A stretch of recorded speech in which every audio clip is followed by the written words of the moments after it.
अस्सलामुअलैकुम नाज़रीन, आप देख रहे हैं Pakistan cricket fever, PSL cricket fever powered bye Omar, और मैं हूं इब्राहिम पीरज़ादा और मेरे साथ मौजूद हैं एमन चौधरी और साथ ही साथ दो क्रिकेट एक्सपर्ट हमारे साथ मौजूद हैं।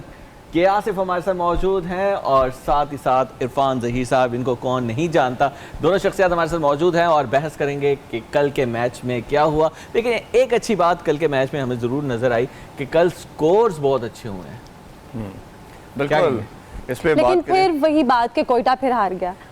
वही मैं कहना लगा, स्कोर अच्छा हुआ एक साइड से, दूसरी साइड से तो नहीं हुआ।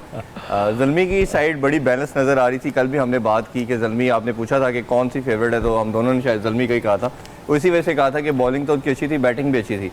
उसमें दो तीन चीज़ें उनको देखनी पड़ेंगी। हैदर अली का सबसे बड़ा, पहले ज़ल्मी की बात कर लेते हैं कि हैदर अली परफॉर्म नहीं कर रहे। लास्ट PSL की सबसे बड़ी कमोडिटी के तौर पर सामने आए और जिस तरह की उन्होंने परफॉर्मेंसेस दी, फिर इंटरनेशनल लेवल पे टीम में सिलेक्शन हुई उनकी।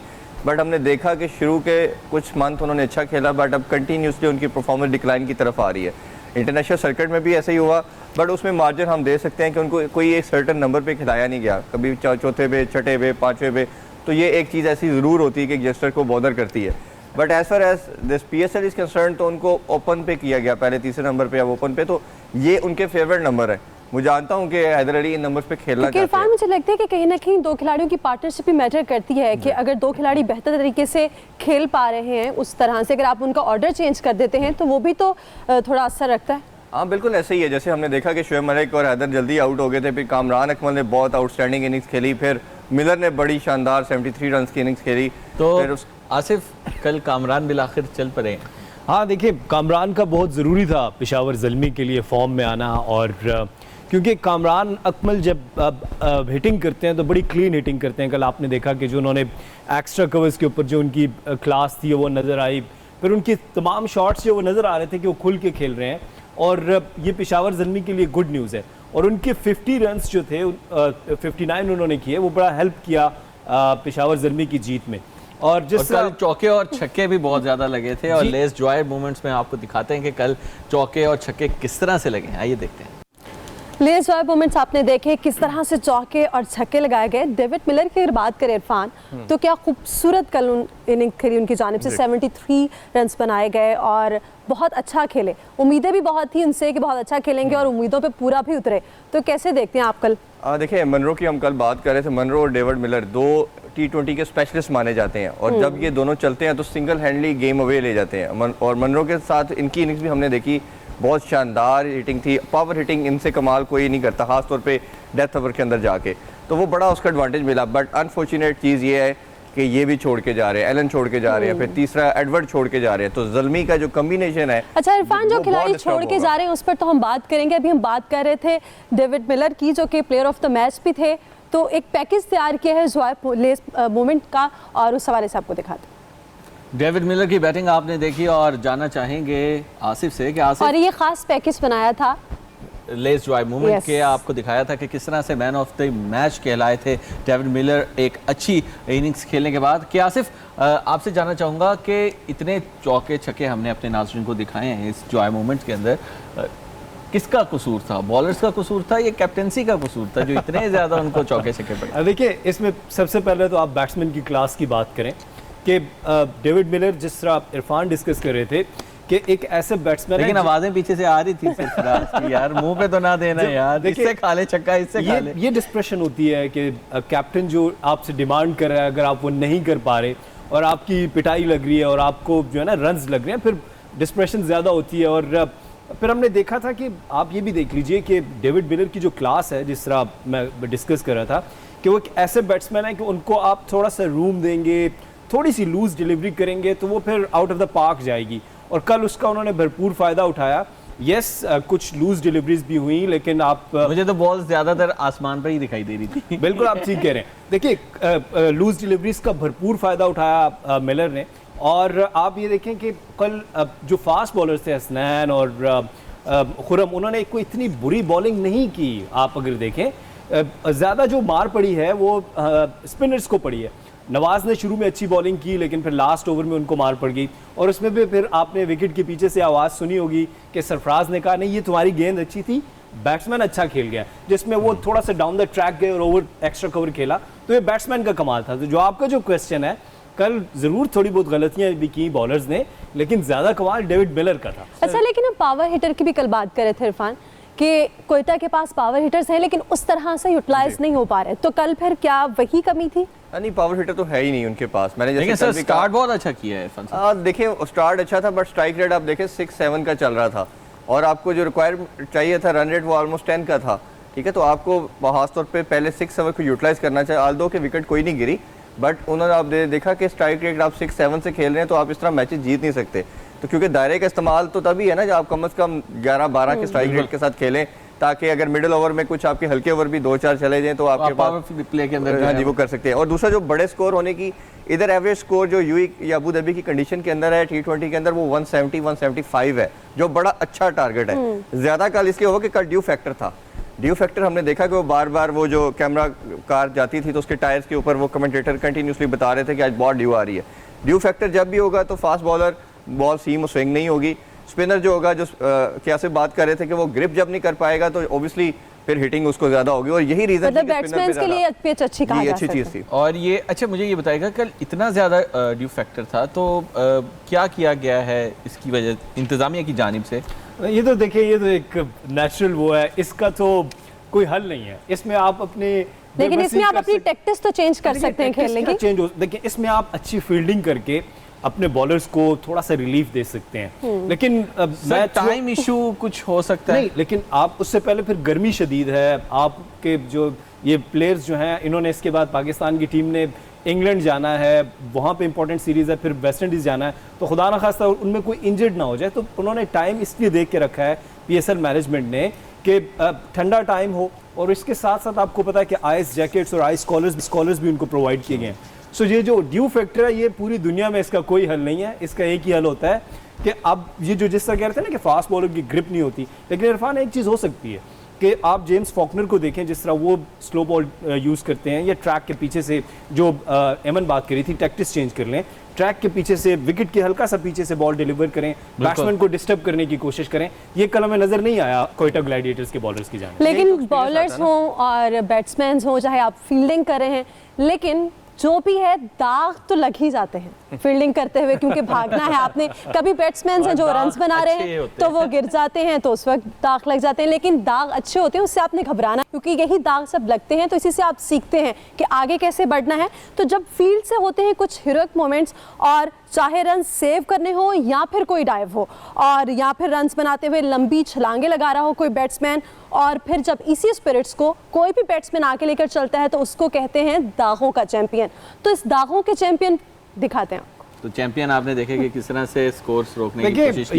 ये जो बात फील्डिंग की बात है ना इरफान, पाकिस्तान में हम तो शायद इस चीज़ को अंडरस्टैंड नहीं करते। हम तो सिर्फ चौके छक्के और ये कहते हैं ना क्रिकेट की जो असल स्पिरिट है वो आपकी फील्डिंग है। लेकिन कोई बैट्समैन अगर पहली बॉल पे आउट हो जाए, 20 ओवर्स का मैच हो, तो बाकी ये सोचिए कि उसने 20 ओवर फील्डिंग करनी ही करनी है, तो उसको फील्डिंग में इतना अच्छा होना चाहिए, इतना चुस्त और इतना फिट होना चाहिए कि वो अपनी टीम के लिए रन्स बनाए।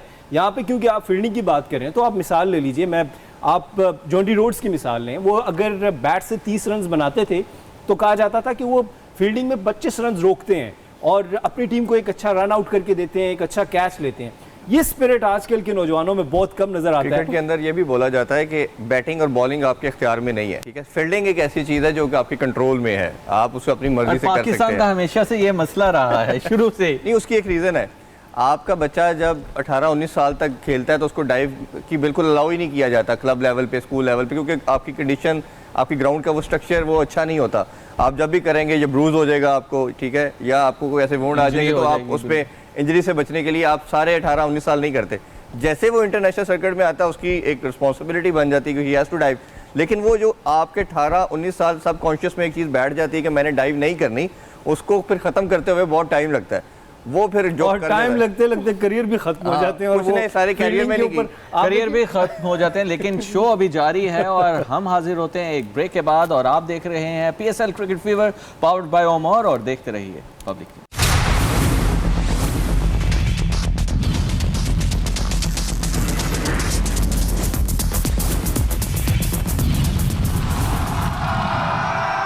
तो तो जनाब इस्लामाबाद यूनाइटेड टॉस जीत चुका है और उसने फैसला किया है कि वो बैटिंग करेगा। और उनका ये कहना था शादाब खान का कि उन्होंने ये डिसीजन इस वजह से लिया है कि शाम के वक्त ड्यू फैक्टर जिस तरह के गुज़िश्ता रात हमें नज़र आया, उन्होंने कहा कि हमें उसमें बॉलिंग में मदद होगी। तो क्या लग रहा है आपको?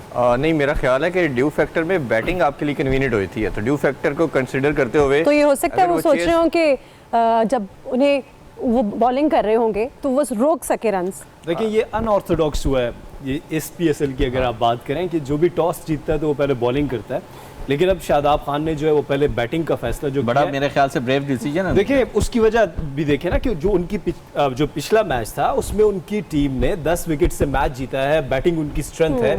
अगर वो रन्स करते हैं 170 180 के करीब इस ट्रैक के ऊपर, जिस तरह अभी इरफान कह रहे थे कि 170 बहुत रिस्पेक्टेबल टोटल होता है, तो अगर 170 या 180 करके कॉलिन मुनरो और उस्मान ख्वाजा जो हैं वो उसी रिदम में आते हैं तो फिर डेफिनेटली लाहौर कलंदर्स के लिए दूसरी बैटिंग में मुश्किलात हो सकती हैं। तो मेरा ख्याल ये है कि वो ये ब्रेव डिसीजन है, अनऑर्थोडॉक्स है, और क्रिकेट में ये चीज़ें होती हैं कि आप कभी कभी अनऑर्थोडॉक्स होकर कुछ फैसले करते हैं अपनी टीम की स्ट्रेंथ को देखते हुए।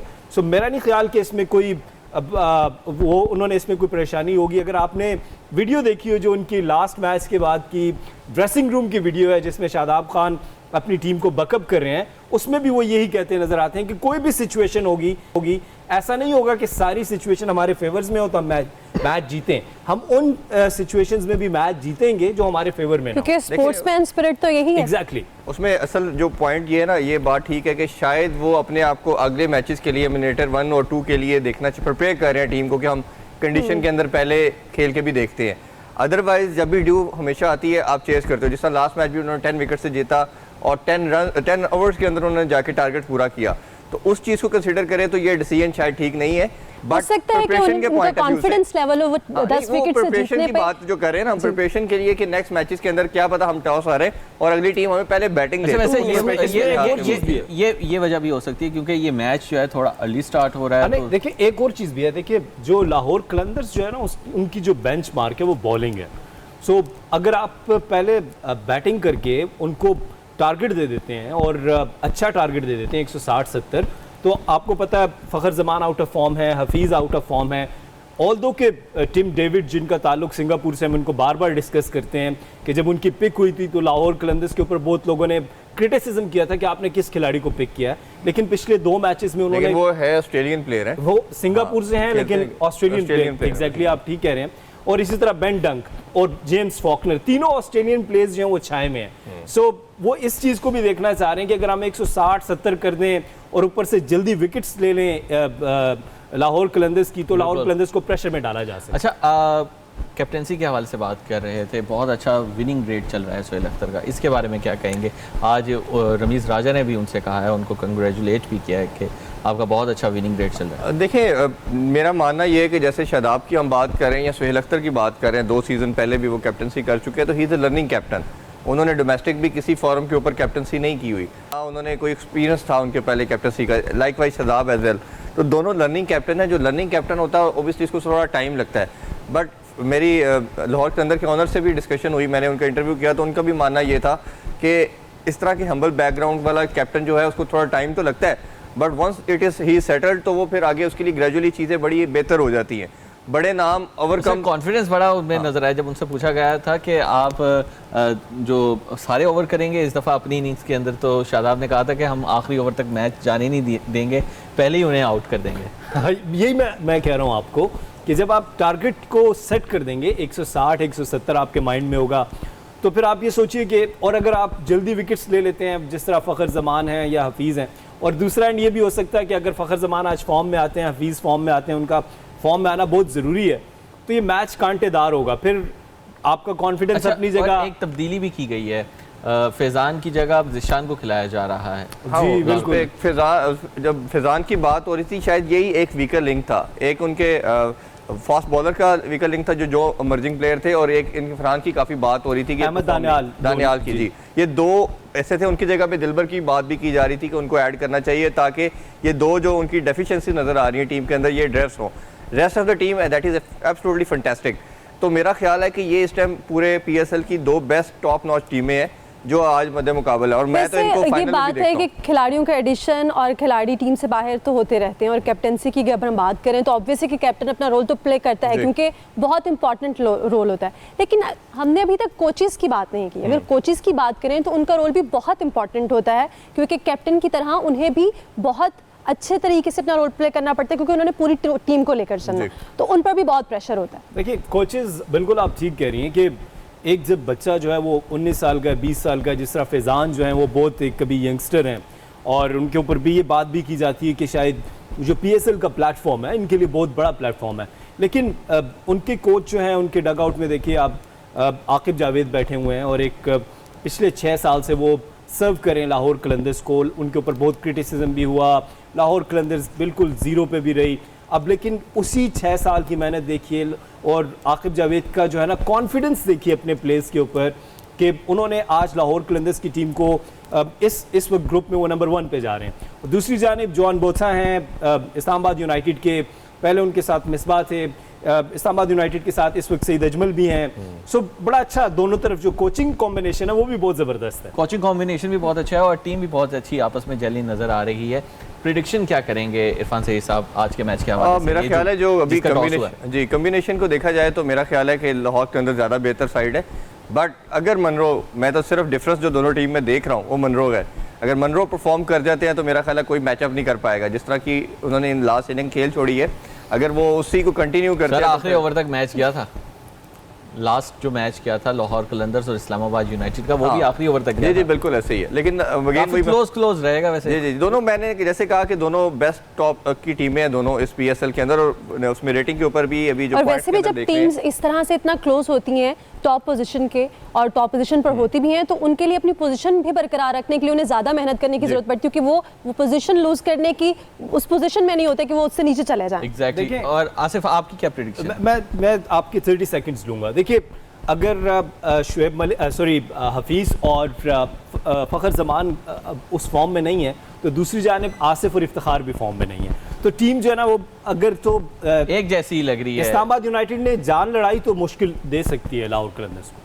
और आपके लिए कौन सी फेवरेट टीम है? मैं लाहौर कलंदर्स के साथ हूँ। और आप इरफान सईद साहब? लाहौर कलंदर्स। आप कहते हैं मुश्किल टाइम दे सकती है, लेकिन फेवरेट मैं लाहौर कलंदर को कहता हूँ।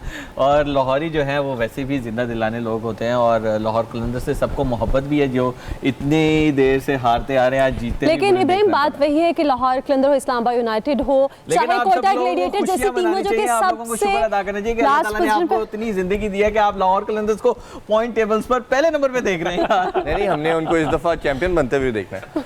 इरफान सईद साहब ने एक और प्रेडिक्शन कर दी है, आपको लग रहा है लाहौर कलंदर्स इस वक्त चैंपियन बनेगा? ये इनकी जो बात है कि अगर लाहौर कलंदर्स इसी स्पिरिट से खेलते रहे जिस तरह वो खेल रहे हैं, नो डाउट वो चैंपियन बन सकते हैं। जनाब हमने तो लाहौर कलंदर्स को चैंपियन बनवा दिया। आप देखते हैं कि हमारे जो एनालिस्ट हैं उसकी एक्सपेक्टेशंस के ऊपर जो खिलाड़ी हैं लाहौर कलंदर्स के, वो पूरे उतरते हैं कि नहीं उतरते, और राना साहब की दुआएं रंग लाती हैं कि नहीं लाती। हमें एक ब्रेक पे जाना है, और आप देख रहे हैं PSL cricket fever powered by ओम, और हमें जाना है एक ब्रेक पर, तो हाजिर होते हैं ब्रेक के बाद।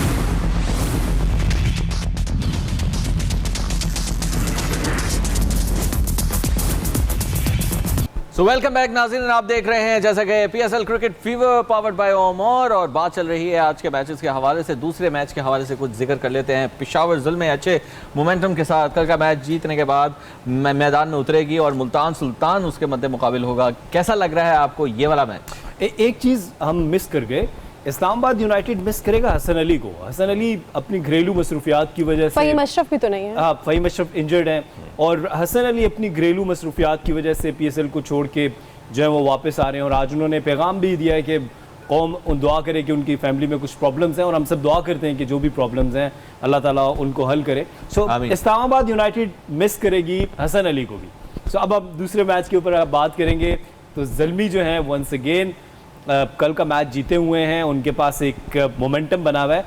लेकिन याद रखिए मुल्तान सुल्तान्स भी पिछला मैच जीते में, उनकी टीम के अंदर भी बहुत ज़बरदस्त मोमेंटम है। इमरान खान जूनियर बेहतरीन बॉलिंग कर रहे हैं, सुहेल ने बहुत अच्छी बॉलिंग की थी, और उनके कैप्टन फॉर्म में हैं, शोएब मकसूद फॉर्म में आ चुके हैं। सो बड़ा अच्छा मैच होने जा रहा है आज। इरफान, वैसे आप कैसे देख रहे हैं कि अगर मुल्तान सुल्तान और पेशावर ज़ल्मी, क्योंकि जब आप अपना एक मैच पहले लास्ट मैच जीते हुए होते हैं तो आपका मोरल बहुत हाई होता है और आपके खिलाड़ी फॉर्म में होते हैं तो आप बेहतर पहले से ज़्यादा अच्छा परफॉर्म करते हैं। बिल्कुल, इसमें ये चीज़ बड़ी मैटर करती है कि आपका मोमेंटम बन जाता है। तो क्रिकेट के अंदर मोमेंटम बहुत काम आता है और दोनों मैच जीत के आ रही हैं, लेकिन उसमें लास्ट जो मैंने मैच देखा उसमें मुल्तान सुल्तान में रिजवान की कैप्टनसी बहुत आउटस्टैंडिंग थी। खुद तो वो जैसे परफॉर्म कर ही रहे हैं, उनकी परफॉर्मस किसी से ढकी छुपी नहीं है, बट उसकी कैप्टनसी में भी बड़ा इंप्रूवमेंट आती जा रही है। और मेरा ख्याल है कि जो सर्किट के अंदर जितने हमारे पास कैप्टन हैं, इमाद का हम अक्सर नाम लेते हैं, बड़े शार्प और क्रूड किस्म के कैप्टन हैं, बट इसी तरह रिजवान को मैंने देख रहा हूँ एज ए प्लेयर भी बहुत ज़्यादा डेवलप हो रहा है। जिस तरह की शानदार पावर हिटिंग उन्होंने डेवलप की, जैसे बाबर की हम कल बात कर रहे शान थे, मकसूद हो गए जैसे। जी, शान मसूद के अंदर भी बड़ा अच्छा क्रिकेटिंग ब्रेन है, बट पावर हिटिंग नहीं है उनके पास। रिजवान के साथ जब से इनका कैरियर 2013 से स्टार्ट हुआ है तो उनको कहा जाता था ये तो दायरा भी क्रॉस नहीं कर पाते, लेकिन उस बंदे ने इतनी मेहनत की कि आज आपका नंबर 1 बैट्समैन बनते जा रहा है। अगर उनके स्ट्राइक रेट देखें, उनका स्कोर देखें तो वो बहुत अच्छी चीज़ है। और प्लस आप वाइस कैप्टन भी हैं टेस्ट के अंदर, तो वो कैप्टनसी उनकी बहुत इंप्रूव हो रही है। तो दोनों को अगर कंपैरिजन करते हुए जाएँ तो क्योंकि इनका जो कम्बिनेशन बन रहा है उनके कोच के साथ, एंडी फ्लार के साथ, क्योंकि एंडी फ्लार को मैं भी कुछ अरसे से जानता हूँ और उनका जो वे ऑफ वर्किंग है दैट इज आउटस्टैंडिंग। और वो लड़कों के साथ बहुत एक किस्म का आप समझ लें कि जान मारते हैं और वो टीम को बड़ा उठा रहे हैं। आपका ऐसा बड़ा नाम, ऐसा कोई लर्नड किस्म का अगर कोच आपके साथ हो तो वो टीम के मोराल को बहुत बूस्ट करता है। और मुश्ताक अहमद हैं, फिर उनके साथ अजहर महमूद हैं, तो उनका थिंक टैंक बड़ा आउटस्टैंडिंग किस्म का उनके साथ। अच्छा, अगर ऑन पेपर बात की जाए तो दोनों टीमों में से आपको स्ट्रॉन्ग टीम कौन सी लगती है कि जो लगता है कि बहुत स्ट्रॉन्ग टीम है? देखें, दोनों टीम्स जो है ना वो एक जैसी हैं। और अगर आप फास्ट बॉलिंग के डिपार्टमेंट की बात करें तो पेशावर ज़ल्मी के पास वहाब रियाज हैं, उमैद आसिफ हैं और इरफान हैं, और इमरान जो है वो मोहम्मद इमरान जो पेशावर ज़ल्मी के हैं। कल जो उनकी बॉलिंग थी, बिल्कुल अभी वो इमर्जिंग प्लेयर हैं, लेकिन उनकी बॉलिंग के अंदर बहुत निखार नज़र आया, उनकी बॉलिंग के अंदर एक लाइन और लेंथ थी। इसी तरह जो मुल्तान सुल्तान का बॉलिंग अटैक है उसमें सुहेल तनवीर हैं, उसमें इमरान, जिस तरह हम पहले बात कर रहे थे, इमरान है और उनके साथ साथ सुहेल खान है। सो दोनों का जो बॉलिंग अटैक है वो एक जैसा है और बैटिंग के अंदर जो है वो तो ठीक है, लेकिन अभी जैसे हम थोड़ी देर पहले ड्यू फैक्टर की बात कर रहे थे, जब ये मैच होगा तो आज भी ड्यू फैक्टर होगा, तो बैटिंग के लिए तो बहुत अच्छा है, लेकिन आज फास्ट बॉलर्स और स्पिनर्स के लिए मुझे लगता है उन्हें आज ज़्यादा जान मारनी पड़ेगी। अब बिल्कुल पहले मैच मैं ये भी ऐड करना चाहूँगा कि हम ये भी देख सकते हैं, ये तवक्को कर सकते हैं कि इस दफ़ा जो दूसरा मैच होगा उसमें 200+ कोई स्कोर हो सके। देखिए, पहले मैच में तो शायद ड्यू, आप ठीक कह रहे हो, शायद इफेक्ट ना करे, बट सेकंड मैच में ड्यू बहुत ज़्यादा इफेक्ट करेगी। और अगर उसी तरह आई जिस तरह कल हमने देखा तो ऑब्वियसली मेरा ख्याल है कि हमें बड़ा स्कोरिंग मैच भी देखने को मिलेगा। इसी में इन्होंने ठीक कहा, लेकिन जब हम बात करें पेशावर ज़ल्मी की, बड़ी बैलेंस साइड है, इनको हिट पड़ेगी नेक्स्ट मैचेस के अंदर। मैं आपसे प्रेडिक्शन पूछनी है, प्रेडिक्शन क्या है? मेरा ख्याल है मुल्तान सुल्तान थोड़ी फेवरेट नजर आ रही है। और 50-50 टफ मैच, यानी कि आप किसी ये एक तरफ तो वोट देना है। टफ मैच होगा। मैं तो अच्छा मैच डेविड मिलर जा रहा है। लेकिन देखिए, अभी आपने थोड़ी देर पहले कहा है कि जो भी है मुल्तान सुल्तान, लेकिन फिर भी आपकी इस्लामाबाद यूनाइटेड के साथ साथ आपकी फेवरेट टीम लाहौर कलंदर है। लाहौर कलंदर्स बेहतर है इस्लामाबाद यूनाइटेड से, दोनों टीम्स एक जैसी लग रही हैं। चलें, लाहौर कलंदर्स की जानिब 2 वोट हैं और दोनों टीम्स का एक वोट, मैं आपका वोट भी अपनी तरफ से ऐड करके जो है वो पेशावर ज़ल्मी की तरफ दे रहा हूँ। और अब देखना यह है कि कौन सी टीम जीती है, और जीतेगी वही टीम जिसके अंदर ज़्यादा तगदो की चाहत होगी, लगन होगी, मेहनत होगी और कोशिश होगी, वही टीम जीतेगी। PSL cricket fever powered by Omore से हमें दीजिए इजाज़त और कल इंशाल्लाह फिर हाजिर होते हैं।